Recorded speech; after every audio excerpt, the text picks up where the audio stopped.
Hello everyone, welcome to Madisha academy. और एक बार फिर से मैं ऋषभ पांडे स्वागत करता हूं आप सबका लाइव सेशन में। गाइस, आज हम लोग पढ़ने वाले हैं blood and its component and it is a very interesting as well as important topic with respect to your all one day examination.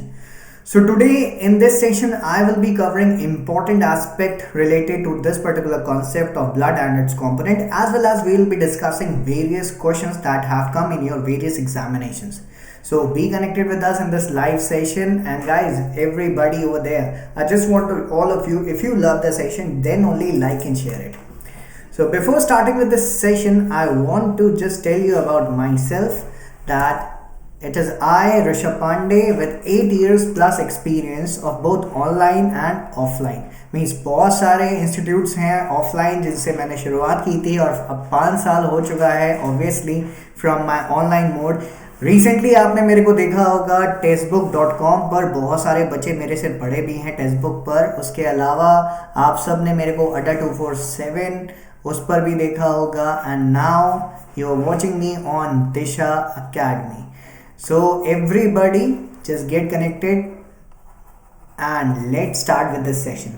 देखो, for me I am an expert in GK, GS, current affairs. तो आज हमारा एक topic है GS का blood, जिसे हम cover कर रहे हैं इस सेशन में. And this class is going to be in bilingual mode. So don't panic regarding the language. If anyone is thinking sir total English में होने वाला है या total हिंदी में, so it would be bilingual. Don't panic over there. Apart from that, I have qualified various examination including UPSC prelims, and that is why I am here to guide you for every possible situation. Like whenever you are stuck in certain chapter or certain concept, I am there to guide you for that. That is why my guidance literally has made many people excel. I would say that this is a part of being a teacher which gives happiness also. So that happiness I want to just see on multiple faces again. So guys, everybody just focus on the topic and you'll get everything related to your subject. Now, starting with the topic today, the topic is blood. Whenever we talk about blood, the first thing comes in our mind, what is it? See, everybody in this universe needs transportation for some or the other purpose, and this transportation is needed by living beings in their body also. And when I am saying living beings, I mean to say about plants as well as animals. So when you study plants, you study vascular bundle or vascular system over there. In that vascular system, you actually find xylem and phloem. In the same way, in animals we also have a transportation system. Not a transportation system, but basically two transportation systems. One is blood circulatory system and the other is lymphatic system. So today the topic which we are covering, blood, is related to blood circulatory system. Now the thing comes in everybody's mind that sir, you said blood circulatory system, then what kind of circulation or what kind of transportation this blood is going to do? See, this blood, if I tell you, your body contains approximately 5 to 6 liter of blood. This question was once asked in your GD exam. SSC GD का जो exam होता है, इसमें एक बार पूछा गया था कि ह्यूमन बॉडी में कितना ब्लड होता है, तो 5 to 6 litre approximately.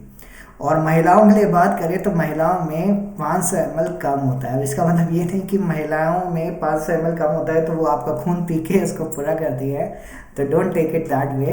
And for females it was just a joke. ठीक है, तो 500 ml इसलिए कम होता है because they have a monthly cycle of period due to which blood loss is there, जिसकी वजह से वो 500 ml कम होता रहता है.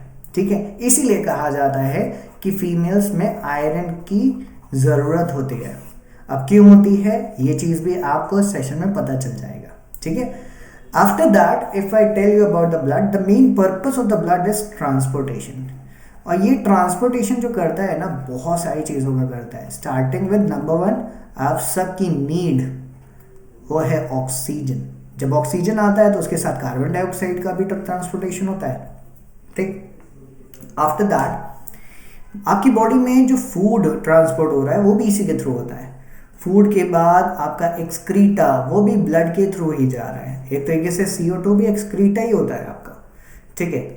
Then hormones are also transported by blood, hormones, ठीक है। उसके बाद antibodies, antibodies are also transported by blood. Apart from that various kind of protein, they are also transported by blood, and many other salt, they are also transported by blood. Urea, it is also transported by blood. So you can see this particular blood is a source of transportation of many things. Apart from that, एक और important काम होता है blood का, वो होता है कि ये बॉडी टेम्परेचर को मेंटेन करता है। किसको मेंटेन करता है? Body temperature. तो अब अगर मेरे से कोई पूछने आएगा ना कि भाई ब्लड क्या क्या काम करता है, तो मैं बता सकता हूँ कि नहीं? फॉर यू ऑल, एवरीवन, बता सकते हो ब्लड क्या क्या ट्रांसपोर्ट करता है? सांस लो, सांस छोड़ो, ऑक्सीजन, कार्बन डाइऑक्साइड। खाना खाया, बॉडी ने पचाया, पूरे सेल्स को पहुंचाया। कैसे पहुंचाया? ब्लड के थ्रू। जब खाना पहुंचाया तो एक्सक्रीटा भी लेके आया, किसके थ्रू? ब्लड के थ्रू। हॉर्मोन्स, जो हमारी ग्रोथ हो रही है, जो हमारी बॉडी डेवलपमेंट हो रहा है, हॉर्मोन्स, प्रोटीन्स, ये भी कहाँ से आ रहे हैं? ब्लड। एंटीबॉडीज, अभी पता है ना, कोविड के टाइम पर एंटीबॉडी के लिए प्लाज्मा डाला जा रहा था। वो कौन सा प्लाज्मा था? जल्दी से कमेंट सेक्शन में मेरे को सबसे चाहिए। उस प्लाज्मा का नाम क्या था जिसका ट्रांसफ्यूजन किया गया? फिर बाद में ये भी रिपोर्ट आई कि बेकार था भाई। ठीक है, तो चलो मैं नाम फिर से बता ही दे रहा हूँ। उसको बोला गया था कॉन्वालेसेंट प्लाज्मा। क्या बोला गया था उसको? Convalescent plasma. तो प्लाज्मा क्यों किया जाता? क्योंकि वो प्लाज्मा में एंटीबॉडीज थी। तो अभी तुम लोग को क्या मतलब सर, प्लाज्मा में एंटीबॉडी होती है? तो आप तो ब्लड कह रहे हैं, तो ब्लड और प्लाज्मा का क्या रिलेशन है अभी बताते हैं। सॉल्ट, यूरिया, तो ये सारी चीजें कौन ट्रांसपोर्ट करता है? ब्लड। ब्लड के बाद जब हम लोग और डेप्थ में आते हैं ना, जो एक टॉपिक होता है जिसको हम कहते हैं कॉम्पोजिशन ऑफ ब्लड, तब इस कॉम्पोजिशन ऑफ ब्लड में हमें पता चलता है कि जो हमारा पूरा ब्लड होता है वो असल में बना होता है 3 मेजर कॉम्पोनेंट से, बल्कि 3 नहीं 4। सबसे पहला होता है प्लाज्मा। प्लाज्मा हमारे ब्लड का लगभग 55% पार्ट होता है। इंपॉर्टेंट है ये सारी चीजें याद रखना, ठीक है? वन डे एग्जाम्पल है, बहुत इंपॉर्टेंट है। उसके बाद 45%, 55% तो प्लाज्मा हो गया, 45% पार्ट में हमारे आते हैं ब्लड कॉर्पसेल्स। 45% में क्या आते हैं? ब्लड कॉर्पसेल्स या फिर ब्लड सेल्स। जब ब्लड कॉर्पसेल्स बोलते हैं 45%, तो इस 45% ब्लड कॉर्पसेल्स में 41% का हो जाता है RBC, रेड ब्लड सेल, और 4% में हो जाता है वाइट ब्लड सेल और प्लेटलेट। ये दोनों चले जाते हैं 4% में। तो टोटल बना देते हैं ये कितना परसेंट? 100%। और ये 100% टोटल हमारा क्या हो जाता है? ब्लड। तो अब अगर कोई आपसे मोटा मोटा कॉम्पोजिशन पूछता है ब्लड का, तो आप क्या बताओगे? आप बताओगे कि ब्लड में सबसे पहले एक तरल पार्ट होता है, तरल यानी कि फ्लूइड पोर्शन। वो फ्लूइड पोर्शन को हम क्या कहते हैं? वो फ्लूइड पोर्शन को हम कहते हैं प्लाज्मा। और ये फ्लूइड पोर्शन जो प्लाज्मा होता है वो कितना परसेंट होता है? 55%, ठीक। इसी फ्लूइड पोर्शन प्लाज्मा, जिसका एक्चुअल कलर येलोइश होता है, इसके अंदर डिसॉल्व होती हैं अलग अलग सेल्स, अलग अलग ब्लड सेल्स, जिनको हम हिंदी में रुधिराणु कहते हैं, ठीक है। और ये अलग अलग ब्लड सेल्स कौन कौन सी है? सबसे ज़्यादा होती है रेड ब्लड सेल, 41%। और इसी के मिलने से खून का कलर क्या हो जाता है? रेड हो जाता है, ठीक है। इसके अलावा होती है वाइट ब्लड सेल और प्लेटलेट। इनको मिला के टोटल कॉम्पोजिशन होता है 4%। तो 4% प्लस 41% हो जाता है 45%, और 45% प्लस 55% टोटल हो जाता है 100%। तो ये बन गया हमारा खून। तो आज रात को हम सब अपने घर पे खून बनाने वाले हैं। खून बनाएंगे कैसे? हम लाएंगे एक टेस्ट ट्यूब, उसमें डालेंगे प्लाज्मा। प्लाज्मा डाल दिया, येलोइश प्लाज्मा, फिर इसमें हमने कुछ रेड ब्लड सेल डाली, लाल कलर हो गया, फिर थोड़ी सी वाइट ब्लड सेल डाली, फिर थोड़ी सी प्लेटलेट डाली, और फिर शेक किया और बढ़िया खून तैयार। उसके बाद उसको क्या करना है? कुछ नहीं करना है, ऐसे बन नहीं सकता, ठीक है। बट इतना याद हो गया कि कॉम्पोजिशन ऑफ ब्लड क्या होता है। यस और no everyone, composition of blood याद हो गया। चलो फिर आगे बढ़ते हैं। अच्छा, जब ब्लड कॉम्पोजिशन के बाद आगे बढ़ते हैं तो हमारे सामने आता है प्लाज्मा कॉम्पोजिशन। प्लाज्मा किसका बना होता है? इस पर भी सवाल आते हैं, और प्लाज्मा के फंक्शंस पे भी आते हैं। तो सबसे पहले प्लाज्मा के कॉम्पोजिशन पर ध्यान दें तो प्लाज्मा में 90% वाटर होता है, 90%। सोचो कितना ज़्यादा पानी है हमारे खून में। तो अगर 55% का 90% निकालने जाओगे तो अप्रॉक्सीमेटली 50% तो आएगा ही, अप्रॉक्स, ठीक है। तो सोचो हमारा खून में आधा तो पानी है। तो अगर कोई तुमसे कहता है ना तुम्हारा खून है कि पानी, कहते तुम्हारा भी आधा पानी है, मेरा तो आधा पानी है, तुम्हारा भी आधा पानी है, तुम ज़्यादा वो भोकाल मत मारो, ठीक है। तो वाटर में 90% क्या, सॉरी, प्लाज्मा में 90% वाटर होता है, ठीक है। इसके अलावा क्या क्या होता है, 7 to 9% प्रोटीन होता है, 0.1% शुगर, इसको याद रखना, 0.1 है, 0,1 नहीं है, 0.03% यूरिया और 0.9% सॉल्ट। इसीलिए खून को कभी चखो तो नमकीन नमकीन लगता है, क्यों लगता है, क्योंकि उसमें सॉल्ट होता है। यूरिया होता है 0.03, शुगर होता है 0.1। तो ये होता है हमारा प्लाज्मा का कॉम्पोजिशन, और ये स्लाइड बहुत इंपॉर्टेंट है। क्लियर, मैं जितनी भी चीज़ें बता रहा हूँ लिटरली सिर्फ इंपॉर्टेंट आपके लिए बता रहा हूँ, इतना कर लो। ब्लड से कोई क्वेश्चन ऐसा नहीं होगा जो तुम्हारा क्रैक ना हो। Blood and its composition, blood group की बात नहीं कर रहा, क्योंकि वो मैं अगले लेक्चर में लूंगा। अब एक सवाल पूछा गया कि सर आपने प्रोटीन्स बताए, प्रोटीन्स के टाइप भी आते हैं कि कौन कौन से major type of protein present होते हैं हमारे प्लाज्मा में। तो सबसे ज़्यादा प्रेजेंट होता है एल्बुमिन। 60% आपका जो प्लाज्मा में प्रोटीन होता है, उस प्लाज्मा के प्रोटीन में 60% आपका एल्बुमिन होता है, ठीक है। उसके बाद ग्लोब्युलिन आता है 35%, फाइब्रिनोजेन 4%, और बाकी प्रोटीन आपके 1% में आ जाते हैं, जिसमें एंटी ट्रिप्सिन, कोएगुलेशन फैक्टर्स और बाकी। सबसे इंपॉर्टेंट इनमें जो देखा जाता है वो देखा जाता है आपका फाइब्रिनोजेन, क्योंकि ये ब्लड क्लॉटिंग में मदद करता है। एक और प्रोटीन होता है जिसका नाम आपने शायद सुना हो, हेपेरिन। ये हेपेरिन प्रोटीन आपका एंटी कोएगुलेंट होता है। एंटी कोएगुलेंट मतलब ब्लड क्लॉटिंग में मदद करता है फाइब्रिनोजेन, और ब्लड क्लॉटिंग रोकता है हेपेरिन। अब कहोगे सर ये तो गलत बात है, इसको हमारे ब्लड में क्यों है ये? बेटा अगर यही रहता तो सारा ब्लड तो जम जाता, तो फ्लो ही ना होता, तब भी मर जाते। और अगर ये गायब हो जाए, यही रहे, तो फिर कभी ब्लड क्लॉटिंग होगा नहीं, हल्का सा कट लगेगा तब भी मर जाएंगे। यानी कि कोई भी चीज़ अति खराब है, हर चीज़ लिमिट में होनी चाहिए। चाहे फाइब्रिनोजेन हो चाहे हेपेरिन हो, दोनों की एक क्वांटिटी होनी चाहिए। फाइब्रिनोजेन होगा तो कट लगेगा, तो क्लॉट हो जाएगा, बच जाएंगे। हेपेरिन होगा तो कभी पूरा ब्लड जमेगा नहीं और फ्लो बना रहेगा। तो हर चीज़ की एक अपना काम है और उसकी अपनी ज़रूरत। अब आता है कि सर प्लाज्मा का काम क्या है, अब आप ये भी बता दिए टोटल। देखो हमने देखा प्लाज्मा में बहुत सारी चीज़ें जा रही थी, क्या क्या। सबसे पहले प्लाज्मा ट्रांसपोर्ट करता है फूड का, दूसरा फूड का ट्रांसपोर्ट कर रहा है तो उधर से एक्सक्रीटा भी लेके आ रहा है, ठीक है। तो दो चीज़ें ये हो गई। तीसरा, प्लाज्मा में आपकी बॉडी में एंटीबॉडी जो जाती है ना, एंटीबॉडी कौन होती है? एंटीबॉडीज वो फैक्टर्स होते हैं, वो प्रोटीन्स होते हैं जो फाइट करते हैं बाहरी चीज़ों से, जर्म से, और आपको प्रोटेक्ट करते हैं। तो वही प्लाज्मा में जाते हैं, इसीलिए प्लाज्मा ट्रांसफ्यूजन कराया जा रहा था। कब? कोरोना वायरस के टाइम, ठीक है। इसके अलावा ब्लड में जो प्रोटीन होते हैं इंपॉर्टेंट वाले, वो भी यहीं पर होते हैं, जैसे कि फाइब्रिनोजेन, ये भी इसी में होता है, ठीक है। तो प्लाज्मा आप देख सकते हो कितनी सारी चीज़ों का ट्रांसपोर्टेशन करा रहा है। और अबव ऑल एक चीज़ तो मैं भूल रहा था, हार्मोन्स। तो इन सभी चीज़ों का ट्रांसपोर्टेशन कराता है प्लाज्मा। इसीलिए प्लाज्मा आपके लिए एक इंपॉर्टेंट एस्पेक्ट रखता है एज पर योर एग्जामिनेशन। तो प्लाज्मा, प्लाज्मा से जुड़े प्रोटीन, प्लाज्मा का कॉम्पोजिशन और प्लाज्मा का फंक्शन, ये सारा कुछ आपके दिमाग में क्लियर हो गया एवरीवन? कोई डाउट हो पूछ सकते हो, ठीक है। एक सवाल और पूछा गया था, वो भी मैं क्लियर कर दे रहा हूँ। वो सवाल था, सर एक बार मेरे से पूछा गया सेरम, मतलब मेरे से क्या, एसएससी ने हम सबसे पूछा कि सेरम क्या होता है। तो जब एसएससी ने पूछा तो जाहिर सी बात हमको बताना पड़ेगा। सेरम असल में अगर आप प्लाज्मा लें और प्लाज्मा में से फाइब्रिनोजेन हटा दें, प्लाज्मा में से क्या हटा दें? फाइब्रिनोजेन हटा दें, सिर्फ फाइब्रिनोजेन, सारे प्रोटीन हटाने की बात नहीं कर रहे, सिर्फ फाइब्रिनोजेन हटा दें, तो जो भी बचेगा वो होगा सेरम, ठीक है। तो ये भी एक इंपॉर्टेंट क्वेश्चन है जो एसएससी में पूछा गया है। तो अभी तक मैं आपको सारे क्वेश्चंस हाईलाइटेड दिखा रहा हूँ, आखिरी में इन सब की प्रैक्टिस भी कराऊंगा अभी इसी सेशन में, ठीक है। अब आते आती है कि सर फिर तो क्लियर हो गया कि प्लाज्मा क्या है। अब आपने प्लाज्मा के बारे में बता दिया, अब आप सेल्स के बारे में बताएंगे। हाँ ज़रूर, अब हम सेल्स की बात करेंगे, लेकिन उससे पहले मैं एक बात बताता हूँ। हमारी बॉडी में जो ब्लड है ना, ये किस में ट्रांसपोर्ट होता है पता है?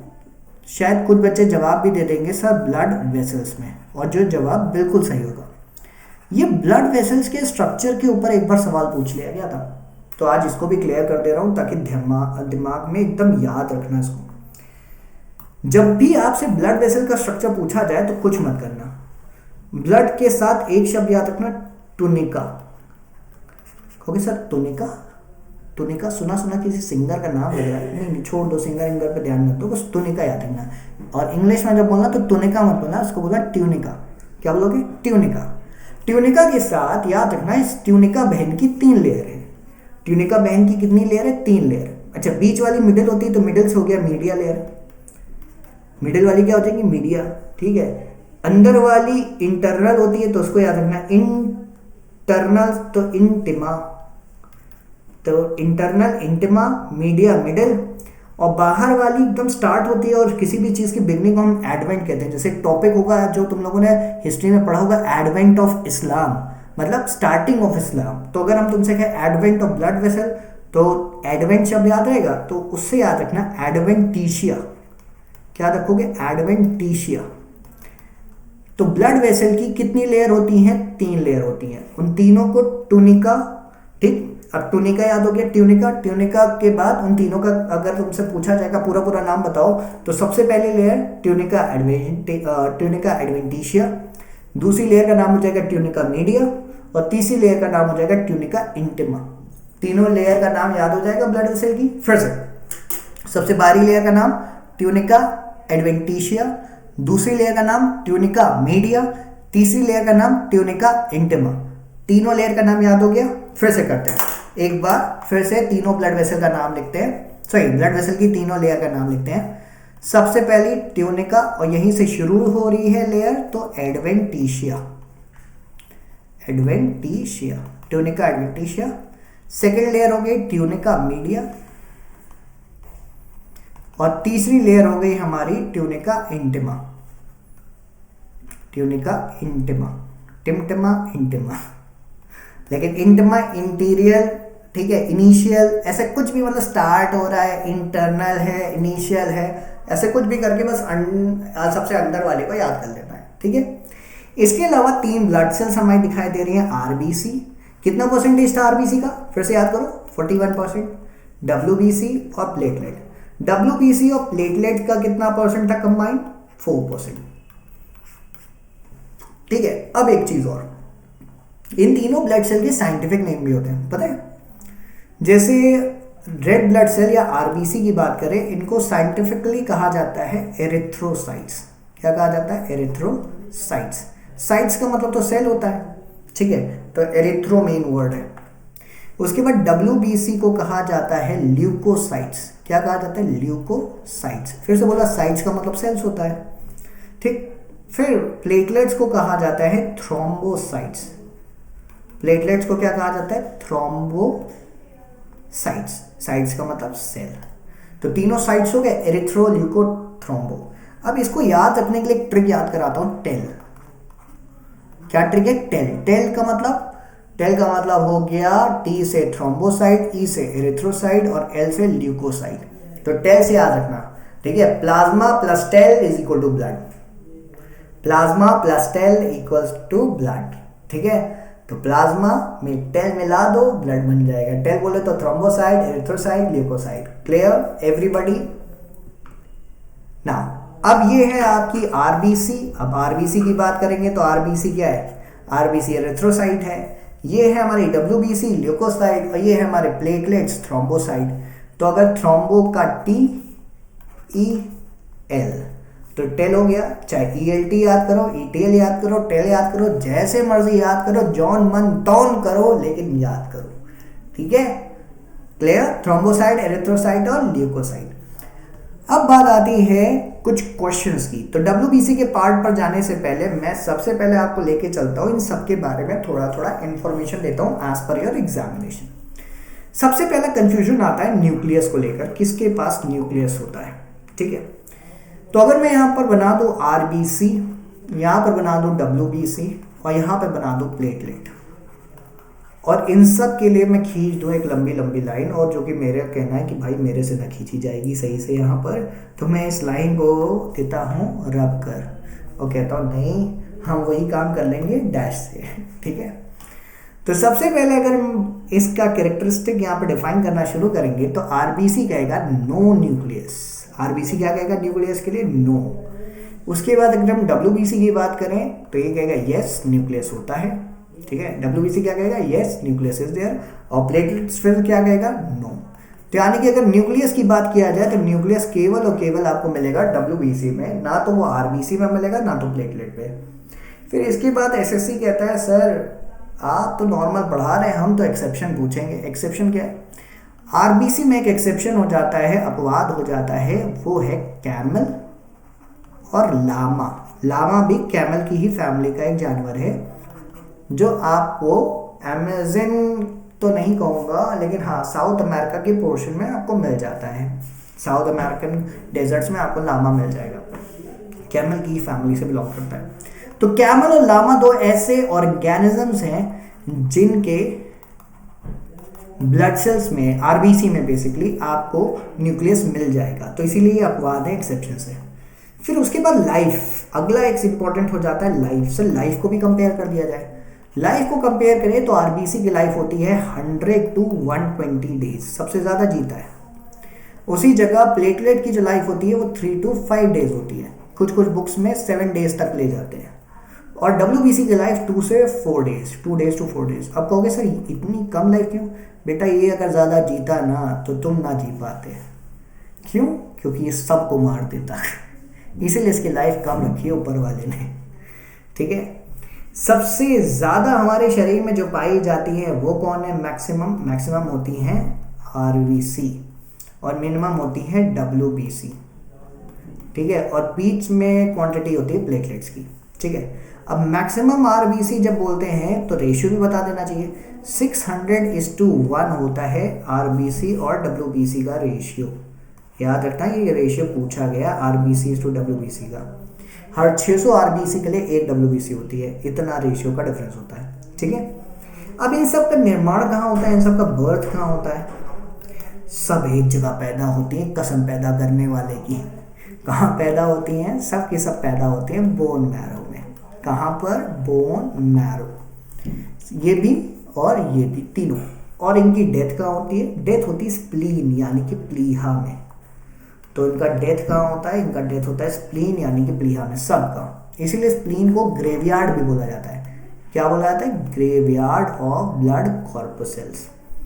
तो इतनी बातें सबको क्लियर हो गई? कोई डाउट है तो बता सकते हो तुरंत के तुरंत, ठीक है। अब एक बार एक बच्चे ने मेरे से सवाल पूछा, मैं जब पढ़ा रहा था, उसने कहा सर आपने कहा ये मैक्सिमम होती है तो गिनते कैसे हैं? तो मैंने कहा बेटा इनको गिनने के लिए एक डिवाइस होती है जिसका नाम है हीमोसाइटोमीटर, याद रखना इसको। उसने कहा थैंक यू सर, मैंने कहा गॉड ब्लेस यू बेटा। तो हीमोसाइटोमीटर, ठीक है, इससे काउंट करते हैं ब्लड सेल्स को। अब वापस से तीनों का कंपैरिजन करने के लिए हम आ गए हैं अगले पेज पर, क्योंकि वो पेज हो जाता है हौच पौच। लेकिन उससे पहले एक सवाल दिमाग में फिर से दिक्कत दे रहा है। उस लास्ट पॉइंट पे मैंने देखा कि हमने लिखा था स्प्लीन और स्प्लीन को बोला था ग्रेवयार्ड। तो क्या स्प्लीन में मर के वहीं दफन हो जाते हैं? आपने ग्रेवयार्ड बोला। तो मैं एक बात बताना चाहता हूँ, प्लेटलेट्स और WBC तो दफन हो जाते हैं, लेकिन RBC के साथ ऐसा नहीं होता। RBC जो डेड होती हैं इनके साथ थोड़ा सा खेल हो जाता है। क्या खेल हो जाता है? डेड RBC को स्प्लीन से ट्रांसपोर्ट किया जाता है, और वो स्प्लीन से ट्रांसपोर्ट की जाती है कहाँ? लीवर में। और लीवर क्या करता है? इन डेड RBC को तोड़ता है, ब्रेक करता है, और ब्रेक करके दो चीज़ें बनाता है, एक है बिलीरुबिन और एक है बिलीवर्डिन, ठीक है। और फिर ये दोनों आप सुबह सुबह हिसाब किताब करते समय निकाल देते हैं अपने फीसीज में। अब फीसीज ना समझ रहे हो तो स्टूल समझ लो। अब स्टूल भी नहीं समझ रहे हो तो यार इससे ज़्यादा मैं क्या कहूँ, सुबह सुबह जो हिसाब किताब आपका येलोइश होता है ना, वो येलोइश हिसाब किताब इसी वजह से होता है क्योंकि ये जो येलो कलर आता है वो बिलीरुबिन और बिलीवर्डिन की वजह से आता है, क्योंकि इनमें डेड RBC मिले होते हैं। अब इससे ज़्यादा और मैं आपको क्या बताऊँ, समझ चुके होंगे सुबह सुबह का हिसाब किताब, खाया पिया पचाया और सुबह हिसाब दे आया, ठीक है। तो फिर कुछ बच्चे होते हैं जो तुरंत नहले पे दहला दागते हैं, कहते हैं सर यूरिन भी तो होती है येलो कलर की, उसमें भी मिला होता है। तो हम कहते हैं नहीं बेटा, यूरिन का जो येलो कलर होता है वो यूरोक्रोम की वजह से होता है। किसकी वजह से होता है? यूरोक्रोम। तो दोनों अलग अलग चीज़ें हैं, मिला मत देना। फिलहाल के लिए इतनी बातें सबको क्लियर हो गई, स्पष्ट हो गई, बिल्कुल बिंदास तरीके से, यस या नो हो गया, मस्त। अब अब आते हैं, थोड़ा सा आगे बढ़ते हैं और बात करते हैं फंक्शंस की। तीनों के फंक्शंस अलग अलग होते हैं, तो फंक्शंस क्या होते हैं ये भी देख लेते हैं। सबसे पहले आरबीसी की बात करें तो आरबीसी में पाया जाता है हीमोग्लोबिन। अब इस शब्द को अगर तोड़ोगे तो एक शब्द मिलेगा हीम और दूसरा मिलेगा ग्लोबिन। ग्लोबिन का मतलब हो जाता है प्रोटीन और हीम का मतलब हो जाता है आयरन। ठीक है, तो यानी कि एक ऐसा प्रोटीन है जो कि आयरन रिच है। ठीक है, अब आयरन की आदत होती है कि ये ऑक्सीजन को अट्रैक्ट करता है, तो हीमोग्लोबिन भी अट्रैक्ट करता है। इसीलिए कहा जाता है कि आरबीसी में जो हीमोग्लोबिन होता है वो ऑक्सीजन के साथ अटैच होकर बना लेता है ऑक्सी हीमोग्लोबिन। क्या बना लेता है? Oxy haemoglobin. और यही ऑक्सी हीमोग्लोबिन जब सेल्स के पास पहुंचता है अपना ऑक्सीजन देता है, कार्बन डाइऑक्साइड ले लेता है और बना लेता है कार्बोक्सी हीमोग्लोबिन। क्या बना लेता है? Carboxy haemoglobin. फिर एक सवाल पूछा गया है एसएससी में कि एक हीमोग्लोबिन कितने ऑक्सीजन अट्रैक्ट कर सकता है।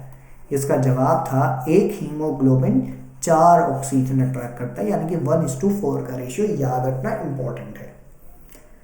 इतनी बातें क्लियर हुई सभी को? क्लियर हो गया? आरबीसी हीमोग्लोबिन आयरन अट्रैक्ट करता है किसको? ऑक्सीजन को, एवरीथिंग। हवा में 21% ऑक्सीजन होता है और वो 21% पूरा पूरा हवा के साथ अंदर आ जाता है। ठीक है, लेकिन पूरा का पूरा अब्जॉर्ब नहीं होता है। ठीक है, सिर्फ 4% ही अब्जॉर्ब होता है, बाकी 17% जब एक्सहेल किया जाता है निकाल दिया जाता है। उसी तरह जब कार्बन डाइऑक्साइड अंदर आती है तो 0.03% एयर के साथ कार्बन डाइऑक्साइड भी आ जाती है, लेकिन जब जाती है तो 4% जाती है। ठीक है, तो ये भी याद रखना, कई बार पूछा गया कितना परसेंट ऑक्सीजन आता है कितना परसेंट ऑक्सीजन जाता है। तो जो एयर इनटेक करते हैं 21% ऑक्सीजन होता है और जो एयर एक्सहेल करते हैं उसमें 17% ऑक्सीजन होता है। उसी तरह कार्बन डाइऑक्साइड का भी पूछा जाता है, कितनी इनटेक में आई? 0.03%। कितनी गई? 4%।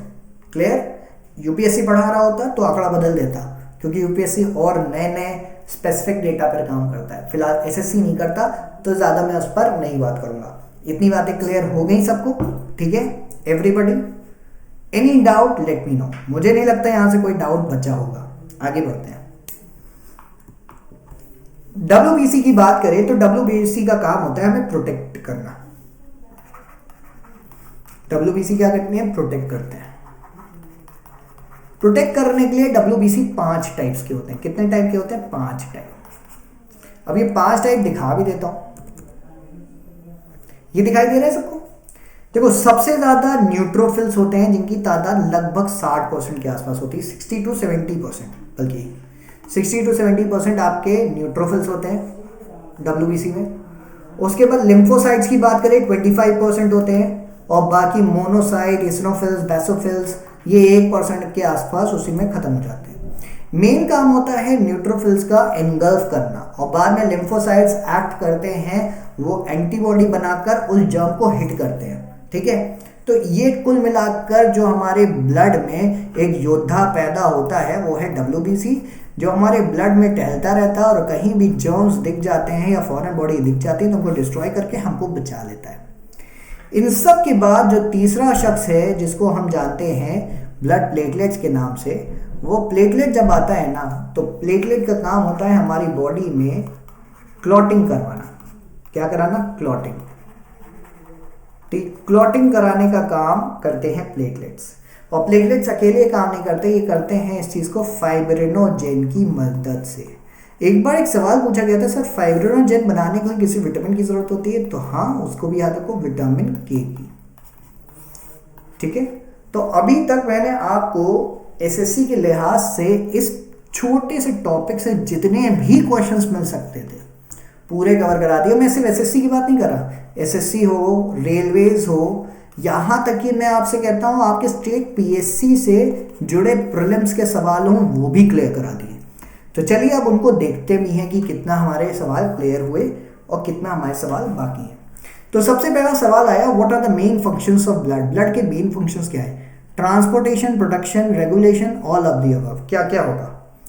सोचो, ट्रांसपोर्टेशन कई चीज़ों का ट्रांसपोर्टेशन कर रहा था, प्रोटेक्शन डब्ल्यूबीसी काम करती है, रेगुलेशन बॉडी टेम्परेचर रेगुलेट करता है। तो कोई एक होगा या सब होंगे? जवाब मिला सर आंसर तो डी है, सब होगा। इसके बाद अगला क्वेश्चन आया, which of the following substance या substances is are transported by blood. Blood क्या क्या ट्रांसपोर्ट करता है? ऑक्सीजन, कार्बन डाइऑक्साइड, लंग्स और रेस्ट ऑफ द बॉडी करता है भाई RBC. Waste product to be detoxified remove by liver और किडनी, हायर वेस्ट भी करता है, सही है। फिर न्यूट्रिएंट्स फ्रॉम डाइजेस्टिव ट्रैक्ट, ये भी ले जाता है, हाँ भाई ये भी ले जाता है। तो फिर से जवाब क्या होगा? All of the above.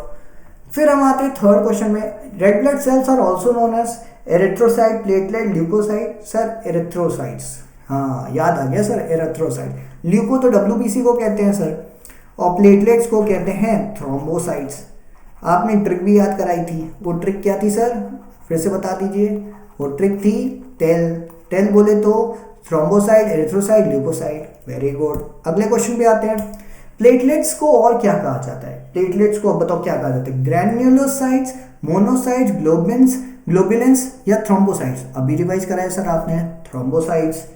फिर उसके बाद नेक्स्ट क्वेश्चन पे है, name the component that are found in plasma. Plasma में क्या क्या पाया जाता है?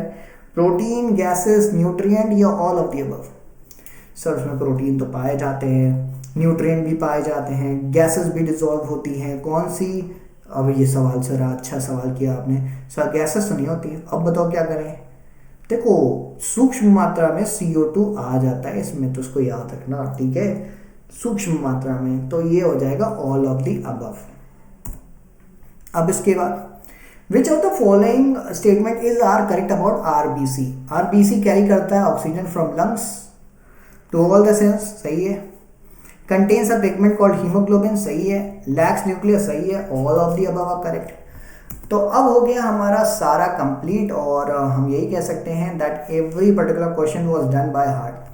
आपने क्या क्या पढ़ा आज मेरे साथ? सबसे पहले आपने पढ़ा ब्लड के बारे में, फिर आपने पार्ट्स पढ़े या कहें तो कॉम्पोजिशन ऑफ ब्लड पढ़ा।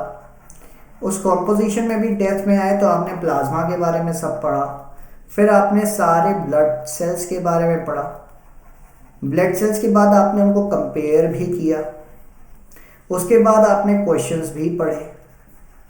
और अब मुझे लगता है कि ये पूरा आपका ब्लड एंड इट्स कॉम्पोजिशन तैयार हो चुका है। तो इस चीज़ को आपको क्या करना है, एक बार रिवाइज करना है, और कोई डाउट हो तो मुझे बता देना है। और ये भी बताना है कि आपको ये वीडियो कैसा लगा एवरीबॉडी। तो अगर आपको ये वीडियो पसंद आया हो तो थैंक्स फॉर वॉचिंग एवरीवन। जिन्होंने चैनल को सब्सक्राइब नहीं किया, सब्सक्राइब करिए, बेल आइकन प्रेस करिए, और कोई भी दिक्कत होती है तो नीचे कमेंट सेक्शन में मैसेज जरूर करिएगा। Till then thank you, thanks a lot and God bless you guys. Keep watching, मजे लो, बढ़िया से पढ़ते रहो। कोई दिक्कत कोई डाउट आए मेरे से बताना ज़रूर से ज़रूर। Thank you and God bless you.